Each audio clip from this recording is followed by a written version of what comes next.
శ్రీ మహాగణాధిపతయే నమః. శ్రీమాత్రే నమః. జై శ్రీరామ్. కళ్యాణం అంటేనే శ్రీ సీతారాముల కళ్యాణం. ఈ కళ్యాణానికి అందరూ బంధువులమే. రండి రండి, అంగరంగ వైభవంగా జరిగిన కళ్యాణం చూపిస్తాను రండి. కొడుకంటే రాముడు, అన్నంటే రాముడు, శిష్యుడంటే రాముడు, భర్త అంటే రాముడు, రాజు అంటే రాముడు. ఈ విధంగా ఏ ఉత్తమమైన బంధం తీసుకున్నా మనకి మొదటిగా గుర్తొచ్చేది ఆదర్శ పురుషుడు రాముడు. సహనశీలి, సుగుణాల రాశి సీతమ్మ. ఆ రాముణ్ణి ఈ సీతని కలిపిన కళ్యాణం శ్రీ సీతారాముల కళ్యాణం. వీరిద్దరి జంట ప్రతి యుగంలోనూ ఆదర్శ జంట. ఈరోజు శ్రీరామనవమి సందర్భంగా వెంకటనగరం గ్రామంలోని శ్రీ సీతారామాలయంలో అంగరంగ వైభవంగా జరిగిన కళ్యాణం ఎలా జరిగిందో చూద్దాము రండి.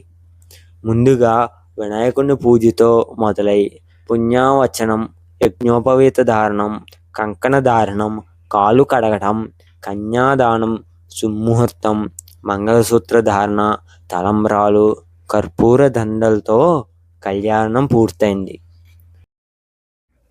రామ అనే 2 అక్షరాల రమ్యమైన పదం పలుకని భారతీయుడు లేడంటే అతిశయోక్తి కాదు.